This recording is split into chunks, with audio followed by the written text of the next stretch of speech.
Hello, everybody. This is Megan, And this is Alana. and welcome to Tea Time Crimes.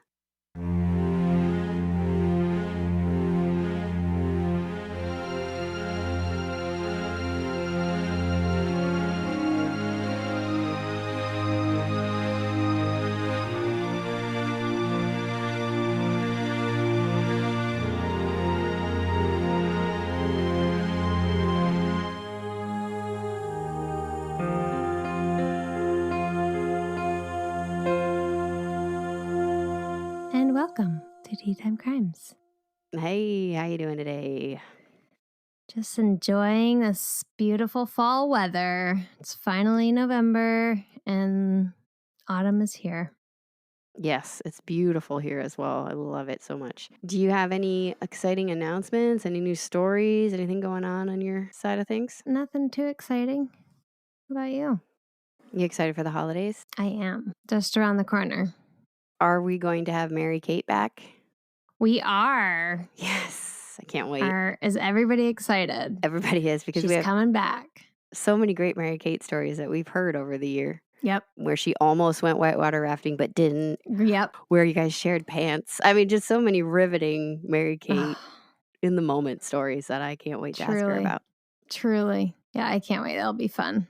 I've found a good case for her because I know she's more your taste than mine. Yes, correct. I will do my best. But she listens every week. She does. She's a steadfast listener. Which is another testament to we're there for you if you like true crime and there for you if you don't. Yeah, exactly. Yeah, she is not a true crime fan. A lot of people who don't like true crime end up liking a lot of the episodes. All right. Well, do you have a tea ready to rock then? Of course I do. It's my only job. No, I think your main job is just your criminal mind helping us solve these cases and your off-color comment. Oh, I thought you were going to say my effervescent personality, but that works. That too. All right. Because we're in this, November season where it's getting cold out, I picked a spiced apple chai. It felt very in season.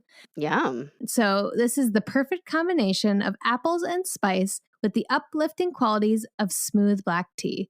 With a juicy and sweet aroma, it is sure to delight the senses. I could have done without juicy, but here we go.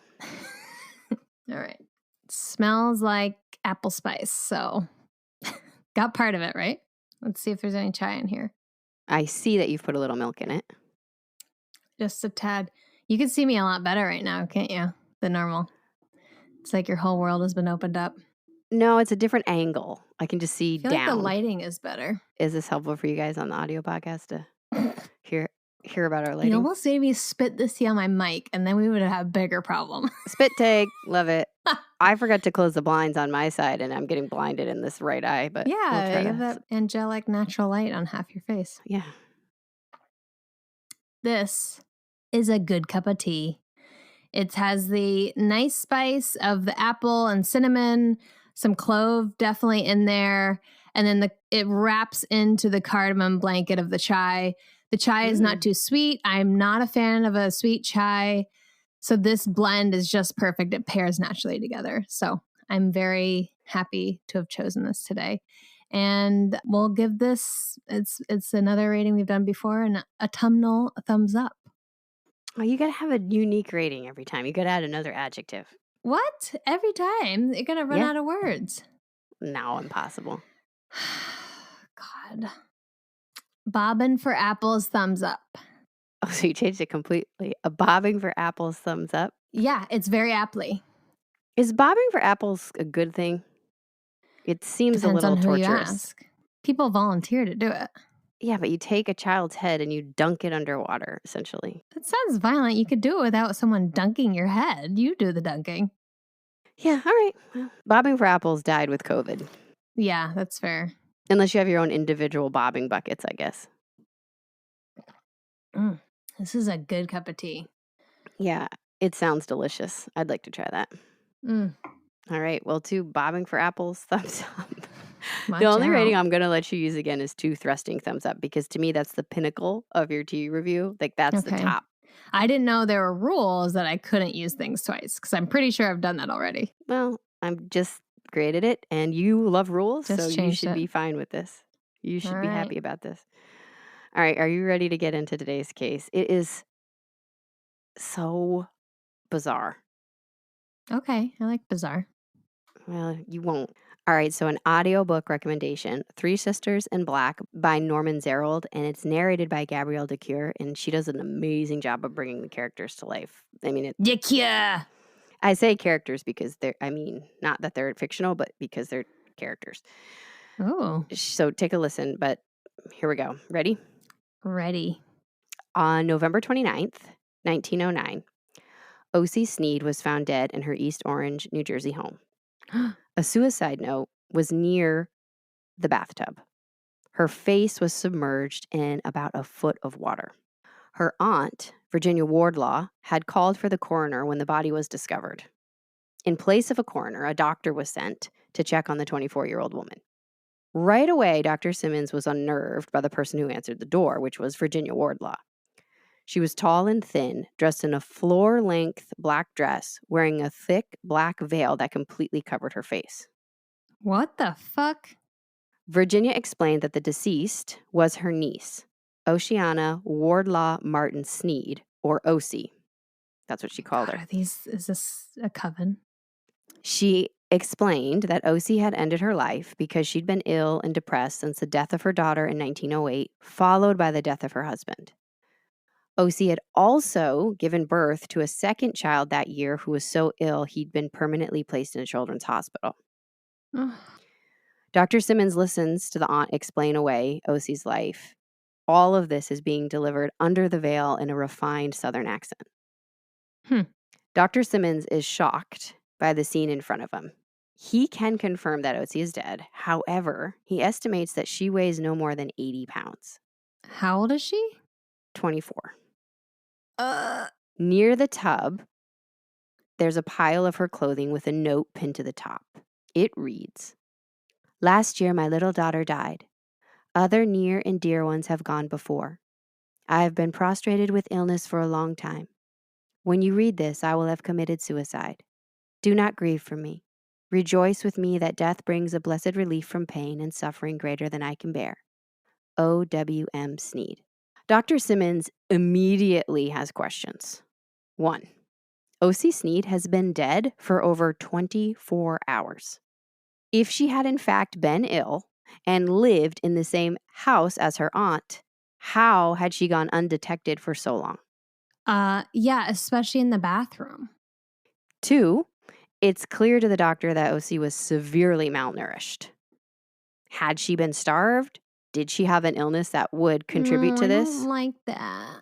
3, Dr. Simmons observed that there was no furniture in the house, except for one small cot in a filthy room. He called the police. This is not good. No. Fuck that. Sergeant O'Neill arrives. He has the same questions as the good doctor for Virginia Wardlaw. You didn't notice she was gone for 24 hours. You didn't check on her. You didn't worry about her. You didn't have to use the bathroom. Right. That's what I'm saying. Yeah. Also, where's your furniture? Right. What the fuck is happening here? Ocey hadn't wanted to be disturbed, Virginia explains. And the two women had just moved in. Their furniture was in storage. Hey, pee in the backyard? They had moved in November 14th with only a few small bags. Virginia said she slept on the floor, and they had moved to East Orange for Ocey's health. With a visual glance around the home, O'Neill can see that the kitchen is filthy. There are food scraps and empty cans of evaporated milk in Ocey's room. The heater is broken. When O'Neill presses to know more about Ocey, where's she from, what's her background, Virginia dodges the questions or remains silent. O'Neill takes Virginia Wardlaw down to the station for further questioning. Yeah, this is sketchy. His suspicions are further validated when the first autopsy comes back stating Ocey didn't even weigh 80 pounds and had been starving. No. Although she most likely died from drowning. O'Neill quickly learns that before Ocey died on November 24th, Virginia went to see a Dr. Charles Teeter at night. The doctor was understandably confused by the visit being late at night, and it wasn't for an emergency. The woman was demanding that the doctor come back to her house to sign a health certificate for Ocey. The doctor finally relented. He examined her, noticed she was incredibly weak and had some bronchial symptoms, but otherwise was in normal health. He signed a statement saying so. When he pushed on the conditions of the home, for example, that there wasn't any heat and Ocey was ill and needed heat and food and nourishment, Virginia said the stay would be temporary. In fact, they had only paid for the last half of that month's rent.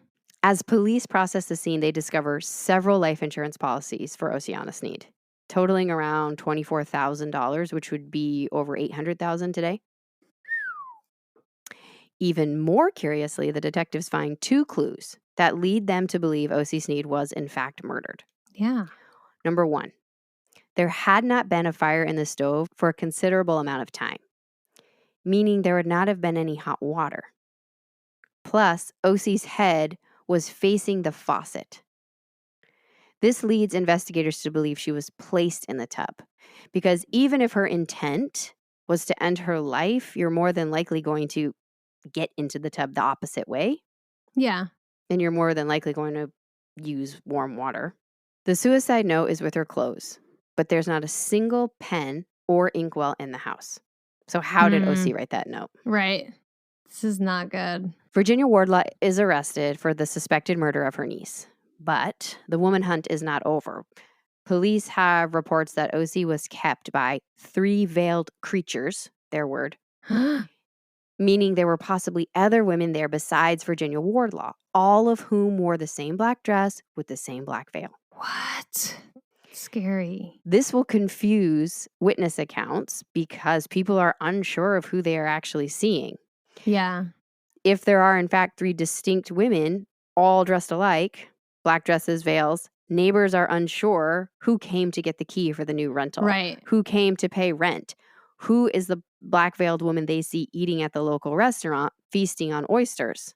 On December 2nd, one of these, quote, veiled creatures, as they're called, comes forward in an attempt to clear Virginia Wardlaw. Her name is Mary Snead. She's Virginia's sister and Ocey's mother-in-law. Mary was found at 466 West 22nd Street with her elderly mother, which would be Ocey's grandmother. Okay. At first, Mary refuses to talk to police, but finally, she agrees to share her side of the story if the papers agree not to publish the articles in the parts of the South that her family hails from. Buckle up. You're about to see some dramatics. The following is a paraphrase of Mary's account. Mary's adamant that Ocey was not neglected, that she was just incredibly ill, and she absolutely was not murdered by Virginia. She says Ocey was born in New York. Her father, Colonel Martin, was a tobacco inspector and made a very good living. Ocey's mother was Mary and Virginia's older sister, Caroline. Mary's own son, Fletcher W. Snead, would often visit the family in New York. He was Ocey's cousin. Their mothers are sisters. Colonel Martin wanted Ocey to be raised a, quote, Southern girl, so he sent her to school in the South where she lived with her grandmother and near her Aunt Mary. Fletcher and Ocey became close and eventually married. So she's marrying her first cousin. This means Mary is Ocey's aunt and Ocey's mother-in-law. What? No. In 1908, Mary says the young couple moved to New York, where they had their first child, Mary Alberta. She lived for only 2 days. Mary claims that the insurance policies had been taken out years before because Ocey had an estate to inherit. And that is in fact true. The youngest policy was several years old, the first one having been taken out when Ocey was just 15. Okay. Mary says Fletcher was released from his job in New York, which I think is the Southern charm way of saying he was fired. And then he went back south for his health, whatever that means. Okay. The women then receive word that Fletcher is dead. What? While Ocey is pregnant for a second time. What? Now, Mary continues saying that they kept to themselves because the neighbors were working class and uneducated. She said everything but bless their hearts. Yeah. Mary claims she has no idea where Ocey's mother, her sister Caroline, is at the time. And Caroline is suspected to be the third veiled woman. Okay. All right. So does that all make sense? It's very confusing. You have 3 sisters. Yeah. Caroline is the mother. Ocey's her daughter. Mary is the second sister. Fletcher is her son. Ocey and Fletcher get married. And Virginia is the third sister, who is just an aunt to everybody. Yeah. Gross. Mary continues to explain the house had no furniture because they just moved in and it was all in storage, just like Virginia said. Okay, but if it just moved in, why is it filthy? Because they don't pick up any food. I mean, think of how long they had been there. Think of 10 to 12 days worth of trash that you just left out. Ew. Because that was most of the filth, was just food scraps and empty cans. Okay. Ugh. Mary ends the interview with the Times by saying, "The poor girl, ill in body and mind, ended it all, and this terrible charge was made against an innocent woman. Sometimes as I sit here fearing to show my face in the street and thinking what our people in the South will say if they hear of it, I nearly go crazy." Oh boy, people just care so much about what people think. But also, Yeah, priorities. She was being starved. That's what the autopsy is saying. She wasn't eating. That's for sure. So the question is, were they withholding food from her? Was she not eating on purpose? Was she not able to eat for some sort of medical reason? Those are the 3 options, right? Yeah. Police have also found more than one version of Ocey's will. The most recent one leaves $500 to her son, who's at the children's hospital, and the rest to her grandmother. Yeah. Meanwhile, in jail, Virginia Wardlaw's in jail, and she's fascinating. She's brought to court for her arraignment, and she's told by the court, anything you say can be used against you. She pipes right up. "Used for or against me, you mean?" Real intense. She's a stickler. They're all sticklers. Then she refuses to take her veil off, and she's asked several times to lift it so that the court can identify her. Yeah. Because we need to know it's you. And she finally relents and lifts it, but puts her hands up on either side to block anybody else from seeing her. What? Yeah. Bro, she's weird. Now, the investigation is working around the clock to dig into the past of Ocey and the veiled family who seems to be keeping her captive. Their previous house in the Flatlands was briefly reported to be covered in bloodstains with burned hair and baby skulls in the fireplace. What? Turns out it was not blood, but it was tobacco stains, and not baby skulls, but animal bones and hair. But that was a real rough day when that was reported. Wow. From that, they started thinking maybe it was a baby farm kind of scenario, but it wasn't. It wasn't. Neighbors reported that about a year before her death, Ocey moved into the Flatlands home. So that's the home she lived at before the East Orange home. She moved in with her husband, Fletcher. Her cousin. Ocey was described as gentle and beautiful. And she is beautiful. I've seen pictures. I'll have to show you. She just looks like the sweetest, kindest. She looks beautiful, timeless. Do you know what I mean? Sometimes you see pictures and you're like, I don't know how they look in present day, but she looks gorgeous. It was clear to people that Fletcher was from the South because he had an accent. Several weeks after moving, the 3 older women in black show up. Around this time, Fletcher's fired. He leaves to go back to the South for his health. The blinds in the home are always drawn. Newspapers are covering the windows. No, that's always a bad sign. The 3 women only leave after dark. And what the fuck? This should be a Halloween episode. People don't see Ocey anymore. They start calling this the House of Mystery. No, this is a curse is set and something bad is stewing. These are bad witches. So shortly after Fletcher leaves, right, the women say that they received word that he was dead. Ocey is forced to give birth to her second child, David, at home, grieving the death of her husband and her first child, Mary. A witness who was present for the birth said Ocey appeared incredibly weak and cried to her that she was starving. Not hungry, right? But said she was starving. After Ocey gave birth, a photographer was asked to come take a picture of a sick woman who was close to death so that the family would be able to have something to remember her by. What? He goes to the house. Ocey is in bed with a child. He takes a picture. Virginia takes the proofs, but she orders no photos. Virginia says the photos are a gift for the woman's husband.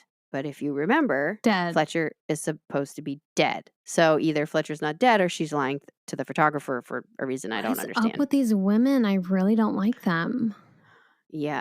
Now, Dr. W.R. Pettit comes forward once the news breaks to share that he'd seen Ocey at this Flatlands residence. He can back up the neighbor's account. The first time he met Ocey, she was pregnant. There were 4 women there. I'm assuming the 4th was probably the grandmother. Oh. Ocey wasn't starving at the time, but very weak. And he made several medical recommendations, which the women refused to follow. He saw Ocey again after the baby was born. I think we all know childbirth doesn't make anyone feel better. So she was obviously much worse than when he'd first seen her, especially if she's already weak. I mean, think about it. If she's only 95 pounds and she's trying to give birth to a child. Yeah. Ugh. According to Dr. Pettit, the 3 veiled women had been resigned to the fact that Ocey was going to die. They told the doctor that was the case. And the doctor told Ocey, he said, with proper care and diet, you can recover. Yeah. The aunt said they did not have the money to properly pay for everything they needed because they needed to continue to pay the life insurance premiums. That's so sketchy. Yeah, it gets worse. Well, Dr. Pettit needs to perform a life-threatening surgery on Ocey due to some childbirth complications after the fact. He's assuming the women are going to deny that because of the cost and the fact that it's life-threatening. Nope, they sign up immediately. Let's do it. If she dies. Yeah, he couldn't believe how excited these women were to do it. He performs the surgery. It goes successfully. These are sick women. He assigns a nurse to provide care and oversee his post-op instructions. The nurse lasted 1 day. She was not allowed to see, talk, or care for Ocey because the 3 women kept interjecting. Anytime she got near Ocey would just squeeze her hand, almost as if she was trying to tell her something, the nurse said. The 3 veiled women told her to leave. The nurse, get out. Oh, so creepy. Dr. Pettit tries yet again to care for Ocey. He even breaks into the home through a window to get to her. Good for you. But no matter what he does, the women refuse to follow his instructions. They even refuse to let him remove the stitches from the surgery. These are stitches that were still present when she was dead. Oh. That means they were there for weeks. Imagine how uncomfortable that is. Oh, it's so bad. Your body will start rejecting them. They are torturing this poor girl. Fuck these ladies. Fuck them. Yeah. Yeah, you're going to have a lot of that. He reports the case to the authorities. Yeah. And he thinks that's why they moved, because they caught wind of him reporting it. Probably. It's abuse. He tells the police now that he believes that Ocey was being starved to the point of death. I mean, I know the story is obviously, we know how the story ends because we started there, but Dr. Pettit broke into the house to try to see Ocey. Right. That's wild. I know. I can't imagine. He just climbed through a window and said, not today. And no matter what, he even reported it. No matter what he did, he could not get her the help that she needed. It's devastating. To make it worse, under protest from Ocey, the women take baby David and send him to the Children's Hospital in Brooklyn, St. Christopher's, and they never pay the bill for him. Some people call this a hospital. Some people call this an orphanage. Okay. I'm not sure. Everybody agrees that Ocey did not want her baby to be taken, although he did seem to be suffering from illness, which makes sense because I'm positive his mother had no prenatal care. I mean, it's 1909, so it's not like you're got the best stuff going on, but this woman was starving. She probably can't produce breast milk either if she's starving. I don't know how that works. Well, he couldn't have been getting the nourishment he needed to grow because she's not getting any nourishment. Yeah. And anyway, well, Virginia Wardlaw will tell you that they moved to New Jersey so that Ocey could have fresh air, which seems, New Jersey's not the country, but whatever. Yeah. But in addition to Dr. Pettit filing the report, they also were evicted for not paying rent. Okay. Yeah. Now, it's actually baby David that the police find their next clue because they'd been looking for this supposed storage unit both sisters had mentioned, right? But nothing is listed under any of the names they know. So they look under Wardlaw, there's nothing. They look under Snead, there's nothing. They look under Caroline's last name, which is Martin, nothing. Then they realize David is named David Pollock Snead, and Pollock is another family name. They have an aunt named Oceana Pollock, which Ocey is named after. Yeah. And they look under the Pollock name and they find a storage unit. It is full of nice furniture and full of newspaper clippings. Of what? Mostly about people's death. Bro, these chicks are really fucking weird. Like, this is scary. Like, this is not okay. They also find boxes of paperwork left at business owners. So it makes zero sense. They would walk into a business and say, "Can you hold this for me? I'll be back. Don't let anybody else touch it." And then they'd leave. With this, they're able to start investigating and kind of piecing together the family tree as best they can. So they're working on that. December 3rd, the Washington Post drops a bombshell. Investigators believe Fletcher Snead, Ocey's husband and cousin, is in fact alive. The Post writes, the husband, the chief of police, believes could tell why it was that his young wife was kept in seclusion, why she was separated from her baby, why she was given barely enough food to keep her alive, and why, although money was borrowed on her life insurance policy, she appears to have enjoyed the benefits of no penny of it. Now, the reason they think that Fletcher is alive is because a pharmacist named F.O. Collins had this kind of interaction with these women. One of the veiled women came in and said, "Hey, can you hold this for me?" And then after that, a man matching Fletcher's description also came in and asked, "Hey, can you hold this for me?" He believes that was Fletcher Snead. That was a month before Ocey died. Remember, they reported Fletcher was dead even before the baby was born. But whose side is Fletcher on? Along with this tip, a man by the name of Julian Caraba, a lawyer from Brooklyn, comes forward, just like Dr. Pettit. He has a third will from Ocey Snead. But more importantly, he shares his experience with the chief of police. Caraba was called to Ocey's house to make a will. He was originally visited by a veiled woman, most likely Virginia, at his office, asking if he wanted to invest in something very lucrative. It was something ridiculous, like for every $1 you invest, you get 100. And then she said, "Oh, and could you change a will for a dying person?" And he said, "Only if the sick person is lucid and of sound mind." Right. He agrees to go to the house. The veiled women meet him at the door. No furniture. And this is the previous home, remember. I would be terrified. Right? I would be so scared I wouldn't be able to sleep.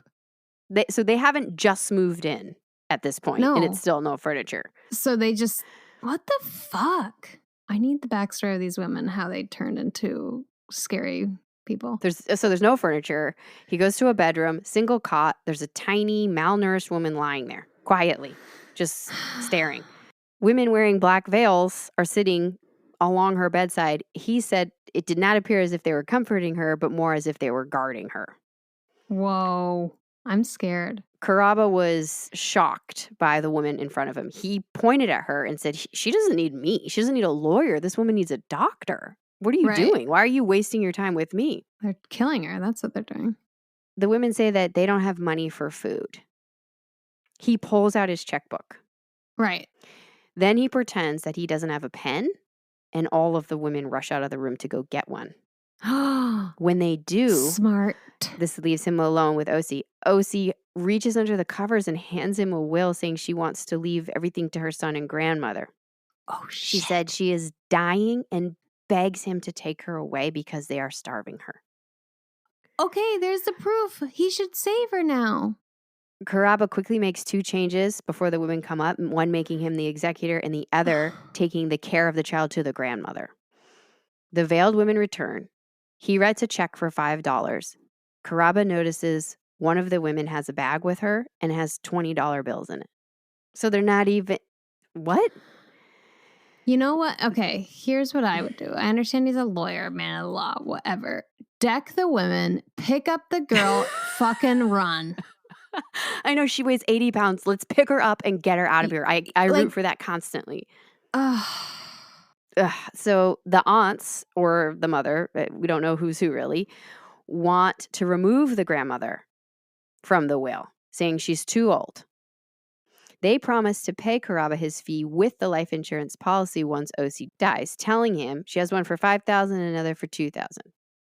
She has up to $24,000 in total and another $100,000 valued from her estate in the South. They're trying to bribe him. Yes, exactly. Caraba says he's not going to do anything until they call a doctor for Ocey. Yeah, bitch. It will be reported that Ocey has as few as 7 and as many as 17 life insurance policies out in her name. The first one that I mentioned, right, illegal. was taken out when she was 15. Her beneficiary was Caroline, who the police are still trying to track down. They still haven't found her. There's also an unusual amount of activity on all of these life insurance policies. Loans have been taken out for every single policy. Copies are always requested. Assignees are changed. By 1909, the only way they can get any more money from these policies is if Ocey Snead dies. She dies. So one of the previous wills, before the one Caraba had spoke of, was witnessed by 2 store clerks who said Virginia brought Ocey into their store. Virginia told them Ocey's husband had left and she needed to quickly change her will to protect herself. They described Ocey as in a trance, repeating what Virginia told her to say, and the will had already been signed. They didn't actually witness her sign anything. This is most likely why Caraba was sought out, for fear that that will would be contested. Oh. Caraba refuses to do anything until the grandmother can be part of the conversation, and a doctor is called. A doctor visits. Again, Ocey is technically fine. But she's starving. Not. She's That's starving. Not they're fine, saying, though. But they're saying that she needs to eat and have food that she doesn't have, stomach cancer or some sort of intestinal issue. But like an IV, a food tube. Yeah. They prescribe medications and food, and the women do not fill any of the prescriptions. She needs to be in a hospital. Another doctor comes forward as well, stating that he had also seen Ocey, and he said she appeared to be under the influence of something. He said she appeared as though she was hypnotized or on drugs. He yelled at the women. Like opium or something.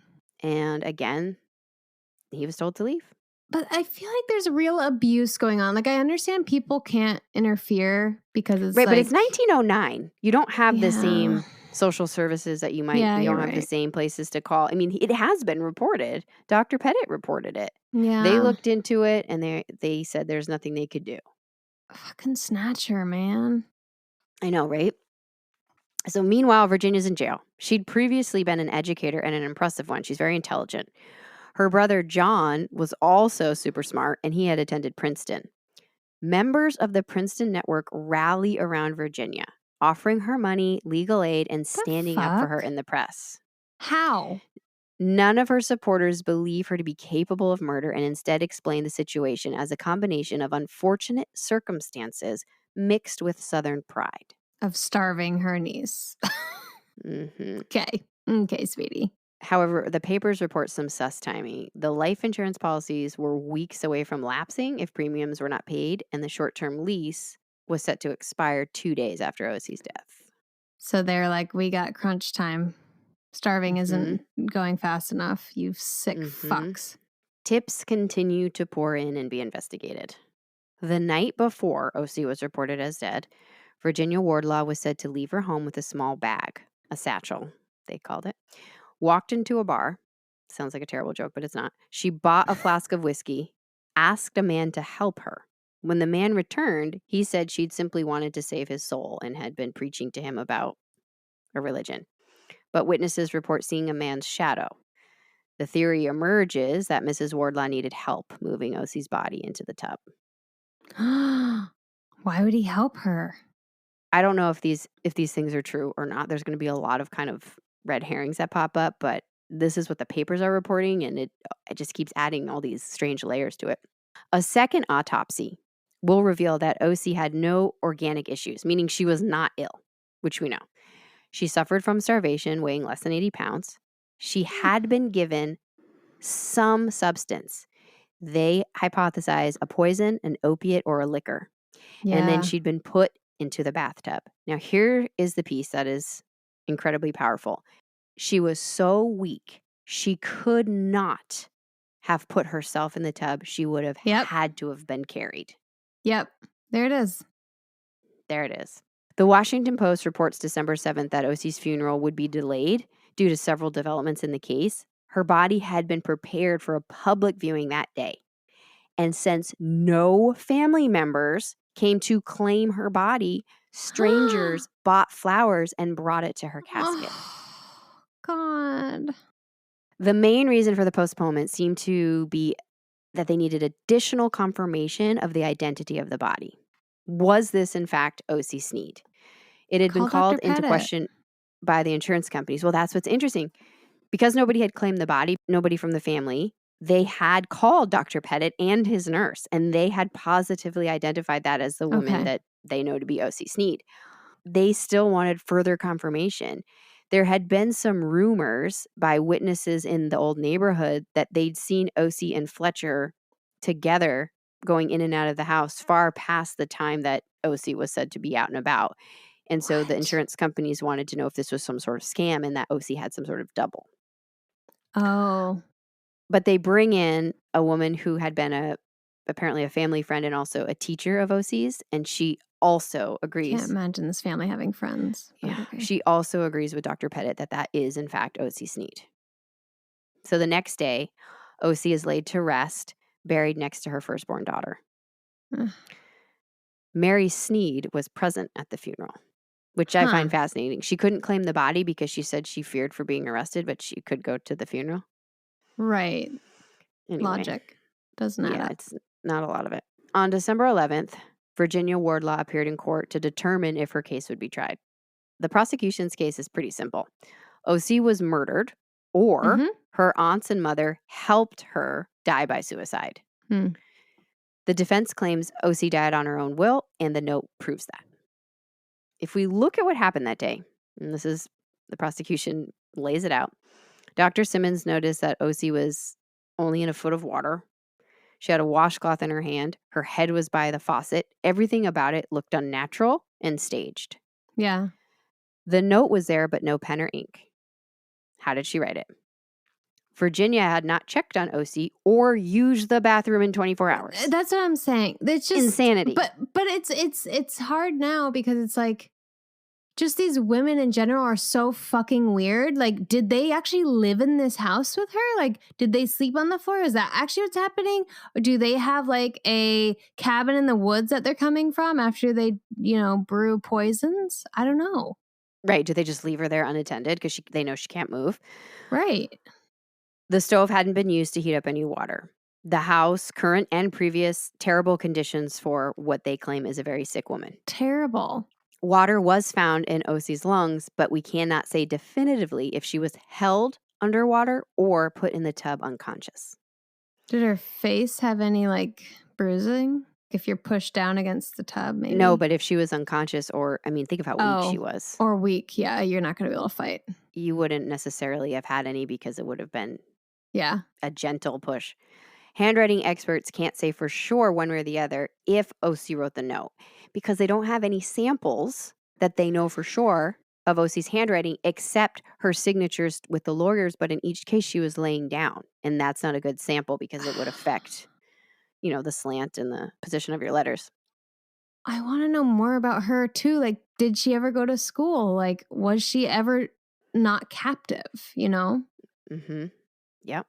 However, they can say that the note appears to have two different types of pens used, one for the body and one for the signature. Which is interesting because you'd think if you were writing it, if you're writing that, one moment in time. Right. Again, the defense says you can't prove it was murder. This case should be dismissed. I'll dismiss you in a second. Yeah, the court agrees with you, and Virginia Wardlaw will be tried for the murder. Oh gosh, it gets so crazy. As this story makes its way to the South, tips start coming in from Tennessee. This is where the women live for a time. Oh, they're like, these are weird gals. Yeah, Watch out. happy to help. They are lining up. They're like, we've got some things. Love it.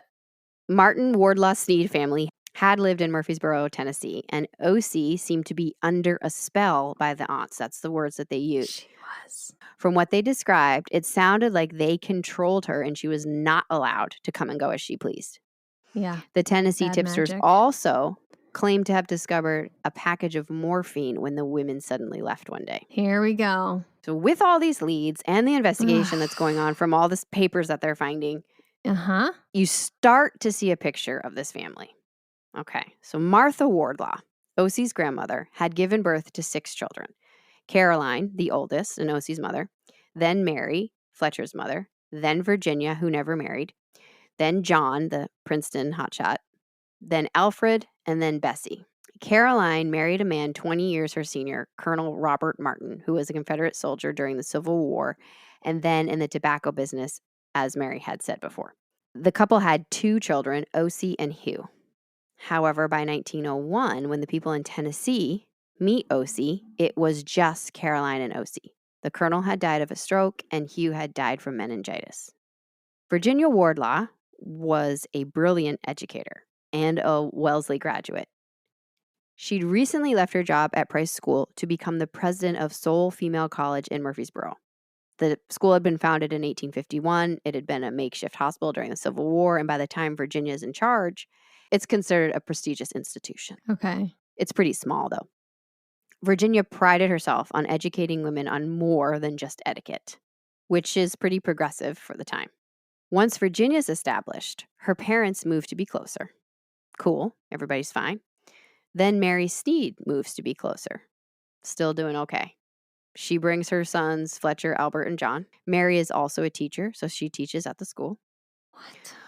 Both women are wearing black dresses every single day, but they're so respected, it's overlooked. And I don't think the veils have made an appearance yet. Okay, but they're still, like, we need even earlier. Like, what's happening in their childhood that they're all this, well, not all the sisters, but at least 3 of them are fucking weird. Hold on, I'm just going to piece together what I can. In 1901, Caroline and Ocey show up. Colonel Martin has just died. Caroline is wearing the family black plus the veil.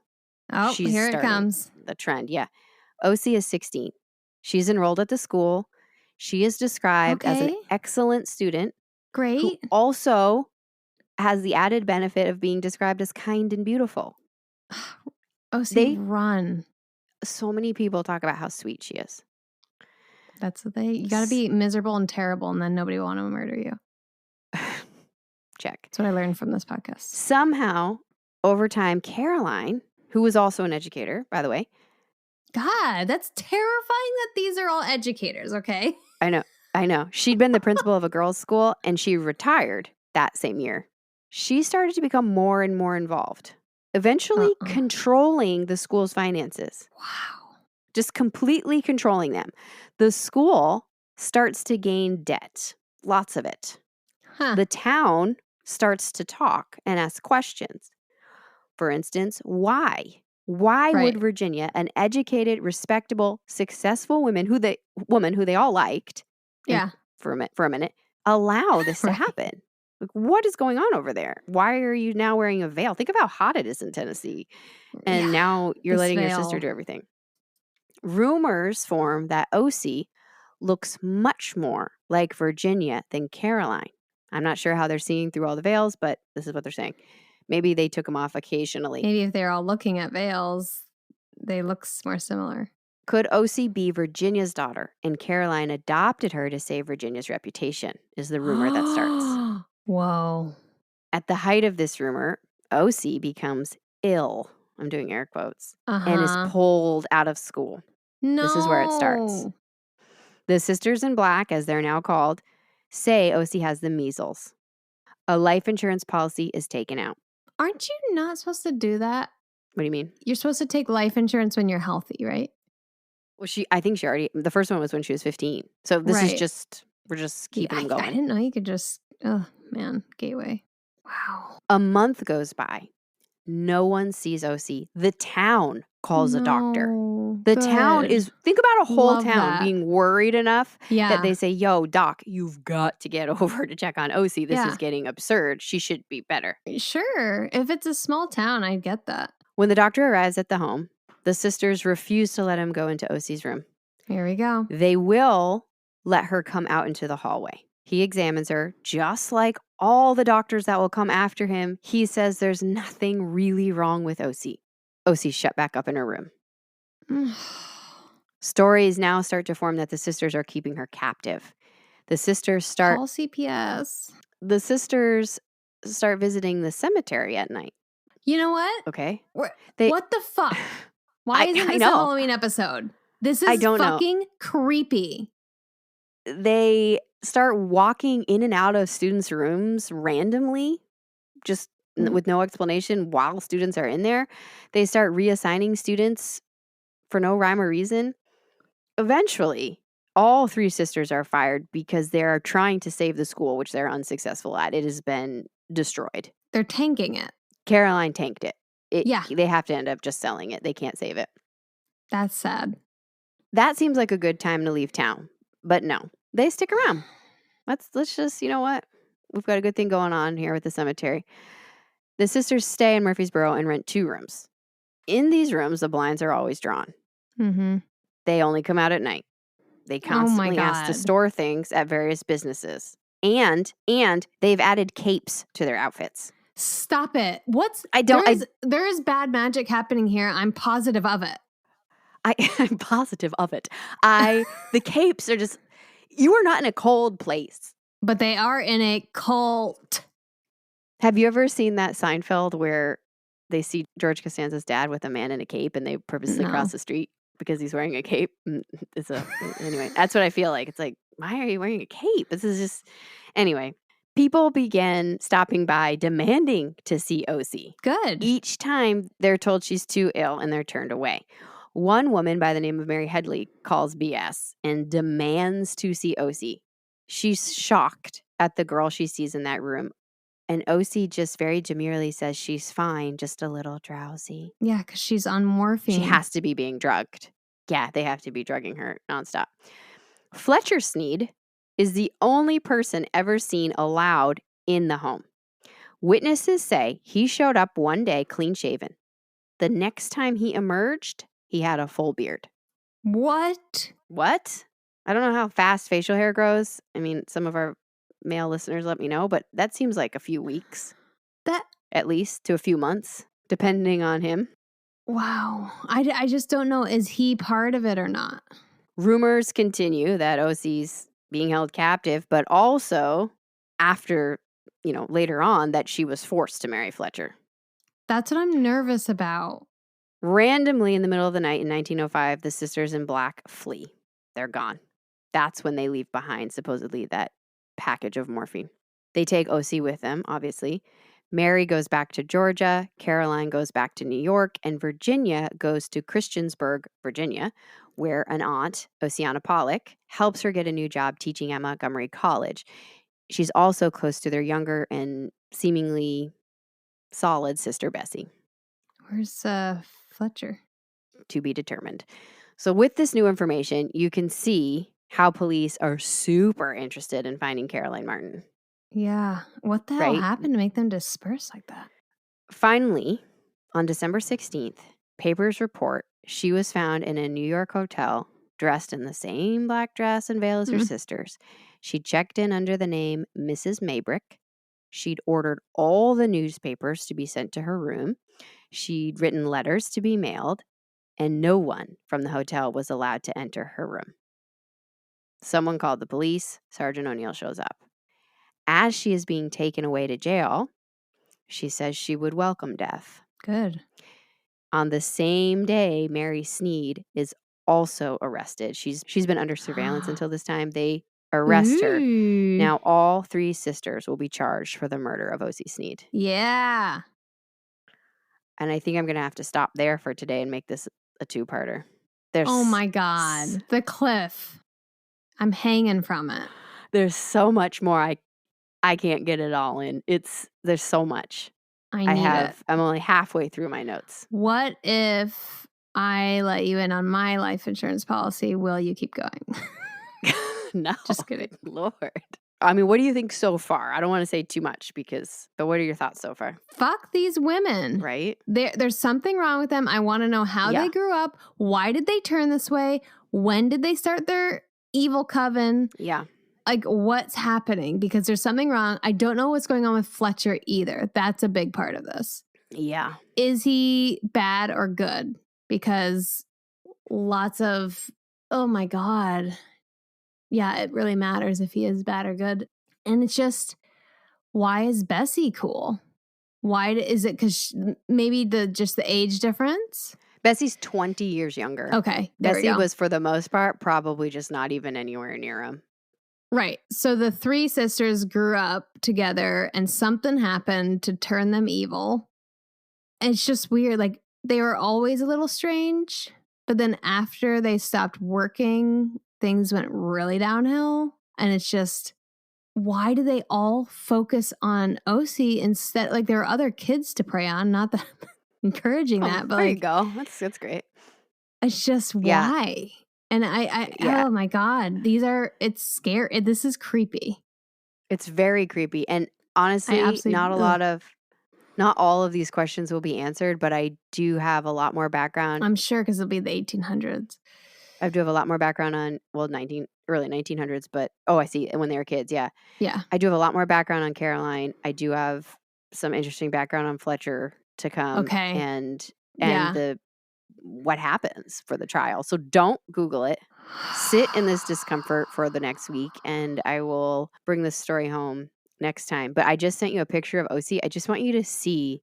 You can tell her sweetness through these pictures. There are only a couple, but it's just, I don't know. You can just see it, that she was just a gentle soul. Oh, I see what you mean. Yeah. It's disgusting. Do you see the picture of her when she's healthy? Yeah. We'll obviously post these, but she was beautiful, and everybody talked. Apparently, it's black and white, but apparently her hair was a beautiful auburn and very long and thick, and everybody said it was very noticeable. Yeah. And she was just super sweet. So disgusting. Yeah. Well, we'll finish this next week, but I know. What are your final words for this part one? If something feels wrong, smells wrong, looks wrong, follow your gut and do something about it, like Dr. Pettit. I know he couldn't change the fate in the end, but like maybe you can. Yeah. And so like follow that. You know, sometimes it's okay to ignore your gut. Like, I want to quit my job and eat Cheetos all day for the rest of my life. Like, cool, but let's tame that. My gut's saying yes. But like, I was just talking to someone about this where it's like, if you have a gut feeling during like a interaction where, you know, safety could be on the line, always listen to that gut feeling. Yeah. So you could really help somebody or yourself. Yeah. And it's, you know, it's really hard to do, but for me, there's a difference between I have another thought in my head. Oh, this might be a good idea. This might be a bad idea. But when I really feel intuition, it feels so solid in my gut. It's very powerful. It's in a different place. Do you know what I mean? Where you just think, I feel this, and this is the only option. Yep. But Dr. Pettit has to at least, at the very least, feel like he did what he could. Yes. I'm sure he had probably had regrets, but like he still did. He broke into their home. Yeah, he broke into their home and he reported it. And so even though he didn't save her, which I'm sure he felt terrible about, at least after the fact, these things are on record. Right. And it's helping the case. Even that helps. Yeah. All right, anything else, or was that it? That's really it. Yeah. All right. Well, who should listen? Good witches. Mm-hmm. Doctors, policemen and women, and lawyers, neighbors, and parents. Can you imagine having your aunt also be your mother-in-law? No, I can't.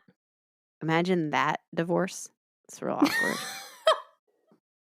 Just, God. I know for cousins was more of a thing back in the day. Pushing but this is though in the 1900s. I know, this is 1900s. We're not that far away. I know, and some states were already not accepting of it. Anyway, all right. Well, you can find us on all the platforms at Tea Time Crimes. You can email us at teatimecrimes@gmail.com. You can grab yourself a shirt at teatimecrimes.show. And thank you so much for listening. We will be back next week with part 2. Don't Google it. Just wait for it all to be revealed. Thank you so much for listening. Bye-bye. Ta-ta.